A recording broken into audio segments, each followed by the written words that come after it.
Hey guys, welcome back to new video. Guys, सबसे पहले बता दूं कि मेरा नाम राजन कुमार है। मुझे जो है डिपार्टमेंट आपको पोस्ट में डाक विभाग में जी बीपीएम पद पर 1.5 साल से भी लगातार ज़्यादा काम करते हो गया है।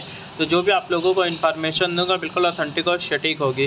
तो गाइस, आज की जो वीडियो इसमें हम लोग बातचीत करेंगे कि पोस्टल असिस्टेंट शॉर्टिंग असिस्टेंट का जो नोटिफिकेशन है PASA 2025 प्रमोशन एग्जामिनेशन का, उसका नोटिफिकेशन लगभग जारी होना स्टार्ट हो चुका है। कई सारे सर्कल्स ने जो है जारी कर दिया है। ठीक है, यूपी सर्कल का भी यहाँ पे नोटिफिकेशन जारी कर दिया गया है कल की डेट में 9 तारीख को।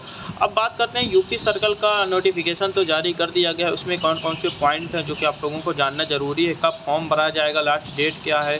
ठीक है, एग्जाम डेट 20 जुलाई 2025 आपको पता है। एलिजिबिलिटी क्राइटेरिया क्या क्या है। ठीक है, कितने लोग कौन कौन से लोग फॉर्म भर सकते हैं, कितने साल में जो है भर सकते हैं, सैलरी क्या है, सभी के बारे में आज की इस वीडियो में पूरा चर्चा होने वाले। तो आप लोग पूरा वीडियो जरूर देखिएगा। अगर चैनल पे नए हो, अगर अभी तक सब्सक्राइब नहीं किया तो चैनल को सब्सक्राइब जरूर कर लें, क्योंकि इस चैनल पे आप लोगों को जीडीएस की रिकॉर्डिंग पल पल के और ऑथेंटिक अपडेट मिलती रहती है। उससे पहले बता देते हैं, चैनल पे नए हो, प्लेलिस्ट वाले ऑप्शन पे नहीं गए हो तो वहाँ पे आप लोग जाना, आपको बहुत सारी प्लेलिस्ट मिल जाएंगी। जैसे India post, GDS TMTS, postman mail card, PASA promotion examination, GDS rule 3 online transfer portal, GDS July 2025 schedule 1, IP PBC ELC Aadhaar card, salary slip, GDS first document verification, GDS second document verification, GDS July 2024 vacancy, blocks, Darpan app, ये सभी playlist इसी channel पर मिल जाएंगी। तो जो भी आप लोगों के मन में कन्फ्यूजन चल रहा हो, आप लोग इन सभी प्लेलिस्ट पे जाकर अपना कन्फ्यूजन दूर कर सकते हो। तो ये नोटिफिकेशन आप लोग देख रहे होंगे कल की डेट में, यानी 9/6/2025 को डिपार्टमेंट ऑफ पोस्ट के द्वारा जारी किया गया है, जिसमें GDS टू PASA एग्जामिनेशन के बारे में बातचीत की गई है। ठीक है, लखनऊ सर्कल का आपका नोटिफिकेशन आप लोग देख रहे होंगे। competitive examination for the requirement of the cadre of the postal assistant and sorting assistant from the Gramin Dak Sevak for the unfilled limited departmental competitive examination vacancy year 2025। कहने का मतलब ये है कि 2025 का जो आपका पोस्टल असिस्टेंट शॉर्टिंग असिस्टेंट का जो नोटिफिकेशन है वो जो जारी कर दिया गया है।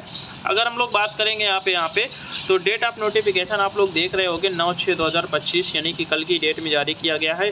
Last date of the application form, यानी कि डिवीजन ऑफिस में जमा करने की जो लास्ट डेट होगी, एप्लीकेशन फॉर्म भरने की जो लास्ट डेट होगी, वो जो है आपकी 2 जुलाई 2025 रहने वाली है। ठीक है, उसके बाद आपका जो है यहाँ पे रीजनल ऑफिस भेजने की, यानी डिवीजन ऑफिस से रीजनल ऑफिस भेजने की जो डेट है फॉर्म को 7 तारीख है, 7/7/2025 है। उसके बाद आपका जो है एप्लीकेशन फॉर्म सर्कल ऑफिस या नोडल ऑफिसर से जो वेरीफाई होगा उसका जो है 10 तारीख डेट रखी गई है। ठीक है, एडमिट कार्ड जो इशू होगा वो जो है 14 जुलाई को इशू होगा और आपका एग्जामिनेशन 20 जुलाई को होने वाला है। ठीक है, यानी कि आप सारी डेट्स यहाँ पे देख सकते हो किस डेट को कौन सा क्या चीज़ होने वाला है। एडमिट कार्ड आपका 14 जुलाई को रिलीज कर दिया जाएगा और आपका एग्ज़ाम डेट जो होने वाली है 20 जुलाई 2025 होने वाली है। ठीक है, एग्ज़ाम आपका जो है सुबह जो है 10 बजे से होगा, आप लोगों को पता है। पेपर 1 एंड पेपर 2 यहाँ पे जो है पूरी तरीके से कंडक्ट सारा चीज़ दिया हुआ है। ठीक है, अब हम लोग नीचे देखते हैं, नीचे बात करते हैं कि यहाँ पे कौन कौन सी चीज़ यहाँ पे बताई गई हैं। और बहुत सारी चीज़ें हैं जो कि आप लोग नहीं पढ़ते हो और जल्दीबाजी में आप लोग जो है वीडियो देख लेते हो, उसके बाद आप लोग स्किप करके यहाँ पे चले जाते हो। लेकिन अब मैं आप लोगों को बताऊँ कि आपको पूरा वीडियो देखना, आपको और सारी चीज़ें जानकारी यहाँ पर होना चाहिए। तो यहाँ पे आप लोगों ने देख लिया सारा चीज़। उसके बाद हम लोग बात करते हैं वैकेंसीज के बारे में। यहाँ पे the vacancy will be filled up the through GDS only if there are unfilled vacancy of the promotion quota in eligible official through the limited departmental competitive examination to the post of the PASA। ठीक है, उसके बाद eligibility criteria के बारे में बात करेंगे। तो एज पर department of the post postal assistant और शॉर्टिंग असिस्टेंट रिक्रूटमेंट रूल 2022, यानी 2020 का जो रूल्स है उसी के अकॉर्डिंग यह एलिजिबिलिटी क्राइटेरिया रखा गया है। एलिजिबिलिटी क्राइटेरिया की अगर हम लोग बात करेंगे तो यहाँ पे 10+2 आपको पता है कि PASA के लिए 10+2 मांगता है, यानी कि 12th पास आपको होना अनिवार्य होना चाहिए। ठीक है, उसके साथ साथ आपका नॉलेज ऑफ कंप्यूटर होना चाहिए, यानी कंप्यूटर का नॉलेज होना चाहिए, क्योंकि इसमें टाइपिंग भी मांगता है। ठीक है, एज की बात करेंगे, एज लिमिट की बात करेंगे तो मैक्सिमम एज जो है वो जो है 40 साल होनी चाहिए आपके, तभी आप लोग जो है इसके लिए एलिजिबल हो पाएंगे। सर्विस एलिजिबिलिटी की यहाँ पे बात करेंगे। देखिए, यहाँ पे अगर आप लोग बात करें, पहली बात तो एज आपकी 1 जनवरी से काउंट होगा 40 साल। ठीक है, उसके बाद आपकी मिनिमम एज 18 साल ही रहती है, क्योंकि वो सभी को पता है, क्योंकि यहाँ पे ऑलरेडी जो है जो भी विभाग में होंगे वो जो है 18 साल से नीचे नहीं होंगे। तो मैक्सिमम एज ही यहाँ पे जो है दर्शाई गई है। सर्विस एलिजिबिलिटी की बात करेंगे ग्रामीण डाक सेवक। देखिए यहाँ पे ये डेट आप लोगों को ध्यान देना है 17/6/2022। 17/6/2022 जो डेट है इसी पर आप लोग ध्यान देना है, इसी पर सारा कुछ खेल है, ठीक है। 17/6/2022 के पहले जितने भी जीडीएस कैंडिडेट ने ज्वाइन किया है, 17/6/2022 के पहले जितने कैंडिडेट ने यहाँ पे ज्वाइन किया है उनके लिए यहाँ पे 5 साल की यहाँ पे सर्विस एलिजिबिलिटी क्राइटेरिया रखा गया है कि 5 साल अगर वो लगातार सर्विस कर लिए हैं तब वो जो है एलिजिबल हैं यहाँ पे जो है PASA प्रमोशन एग्जामिनेशन के लिए। उसके बाद जो भी कैंडिडेट 17/6/2022 के बाद ज्वाइन किया है, ठीक है, यानी आफ्टर यानी कि बाद में ज्वाइन किए हैं एज जीडीएस, तो उनके लिए 8 साल रेगुलर इंगेजमेंट है, ठीक है।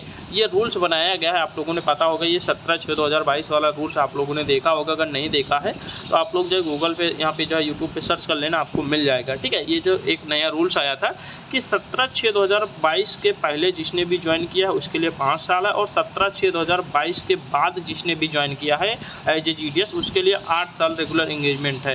यानी कि अगर कोई जीडीएस कैंडिडेट है वो जो है यहाँ पे 17/6 के बाद ज्वाइन किया है तो उसके लिए 8 साल है, 8 साल बाद वो जो है PASA का एग्जामिनेशन दे सकता है। अगर इससे पहले ज्वाइन किया है तो उसके लिए 5 साल है, ठीक है। तो ये चीज़ आप लोगों के मन में सारा चीज़ डाउट क्लियर हो गया होगा। अब देखिए क्रूशियल डेट की बात करेंगे तो क्रूशियल डेट 1/1/2025 रखा जाता है, आपको पता है। वो चाहे आपकी एज की बात हो या फिर आपका जो है सर्विस पीरियड की बात हो, वो जो है 1/1/2025 से ही काउंट किया जाता है। एज भी वहीं से काउंट किया जाता है और आपका जो है सर्विस ईयर भी वहीं से काउंट किया जाता है। 1 जनवरी 2025 से ही वहाँ पे लिया जाएगा। क्रूशियल डेट EWS सर्टिफिकेट की बात करेंगे। जो भी EWS कैंडिडेट है उनके लिए जो क्रूशियल डेट है वो जो है last date of the application form, यानी कि जो फॉर्म भरने की जो लास्ट डेट है, क्लोजिंग डेट है, वहाँ तक अगर आपका EWS बन जाता है तब आपका EWS वैलिड होगा, उसके बाद का EWS वैलिड नहीं होगा, ठीक है। ये सारी चीज़ आपको जानना बहुत ही ज़रूरी है, आप लोग यहाँ पे पढ़ोगे तभी समझ में आएगा। उसके बाद यहाँ पे बोला जा रहा है कि ये जो आपका person seeing appointment of the basic of reservation of the EWS must ensure he see. उसके बाद है यहाँ पे process of the income and asset certificate financial year included basic on the. अब देखिए यहाँ पे आप लोग ध्यान देना कि आपका जो EWS सर्टिफिकेट है वो जो है इसी फाइनेंशियल ईयर का होना चाहिए, 2025-26 का ही होना चाहिए, यानी न्यू होना चाहिए, और आपका 2024-25 के फाइनेंशियल ईयर के इनकम के आधार पर ही बनेगा, वो चीज़ आप लोगों को पता है। यानी कि आपका बिल्कुल फ्रेश होना चाहिए EWS certificate. Pattern and syllabus की बात करेंगे तो पैटर्न सिलेबस में कोई भी बदलाव नहीं किया गया, आपको पता है। जो पहले आए वही जो है इस बार भी रखा गया है।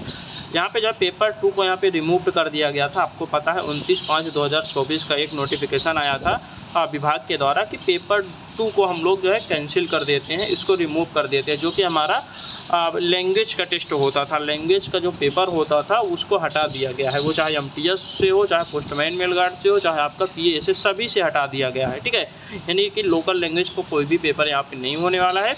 अब यहाँ पे पेपर 1 एंड पेपर 3 होगा। पेपर 1 का मतलब है कि आपका जो डिस्क्रिप्टिव पेपर होगा, पेपर ऑफलाइन होता है, आप लोग ये भी ध्यान देना ना। यहाँ पे जितने भी डिपार्टमेंटल एग्जामिनेशन होते हैं सभी का पेपर ऑफलाइन होता है। उसके बाद पेपर 3 आपका टाइपिंग टेस्ट होता है, ठीक है। तो पेपर 1 एंड पेपर 3 रहेगा, पेपर 2 जो है आपका जो है हटा दिया गया है। उसके बाद है डाटा एंट्री टेस्ट, वही जो मैंने बताया आपका जो है जो वो होता है डाटा एंट्री स्किल टेस्ट होता है ना, यानी कि टाइपिंग वगैरह जो होता है वो जो है आपका यहाँ पे रहेगा, उसको कोई वो जो है नहीं हटा हुआ है, ठीक है। उसके बाद प्रेफरेंस की बात करेंगे, आप अपने हिसाब से प्रेफरेंस दे सकते हो, आपके प्रेफरेंस के अकॉर्डिंग और आपके नंबर के अकॉर्डिंग ही आपको जो है यहाँ पे जो है प्रेफरेंस यानी कि आपका जो फाइनल जो आपकी लिस्ट आएगी वो जो है आपका प्रेफरेंस के अकॉर्डिंग ही आपकी लिस्ट बनने वाली है, ठीक है। जो आपको पहले प्रेफरेंस देना है उसको पहले रखिए, जो बाद में देना है उसको बाद में रखिएगा, ठीक है। प्रेफरेंस आपको देना बहुत ही ज़रूरी है। उसके बाद है सेंटर ऑफ एग्जामिनेशन, यानी कि जो आपके RO और जो है सर्कल ऑफिस के अकॉर्डिंग जो है आपका सेंटर बनाया जाएगा। इसमें सेंटर चुनने की कोई बात नहीं होती, वो लोग अपने हिसाब से जो है नंबर ऑफ कैंडिडेट के हिसाब से वो जो है सेंटर बना देते हैं, ठीक है। RO लेवल पे लगभग रहता है, RO लेवल पे हो जाता है। उसके बाद है आपका जो है लगभग मैंने सभी चीज़ यहाँ पे जो है बता दिया है। ये भी हालांकि काफ़ी चीज़ है जो कि आप लोगों के लिए ज़रूरी है, आप लोग पढ़ भी सकते हो, लेकिन वीडियो थोड़ा सा लंबा हो जाएगा, इस वजह से हम लोग जो है जितने भी मेन पॉइंट है जैसे एलिजिबिलिटी क्राइटेरिया हो गया, फॉर्म भरने की लास्ट डेट हो गई, ठीक है। उसके बाद वैकेंसी के बारे में हो गया, एज के बारे में हो गया, सर्विस पीरियड के बारे में हो गया, ठीक है। EWS क्रूशियल डेट के बारे में हो गया, पैटर्न के बारे में हो गया। ये जो मेन जो पॉइंट है लगभग मैंने आप लोगों को बता दिया है।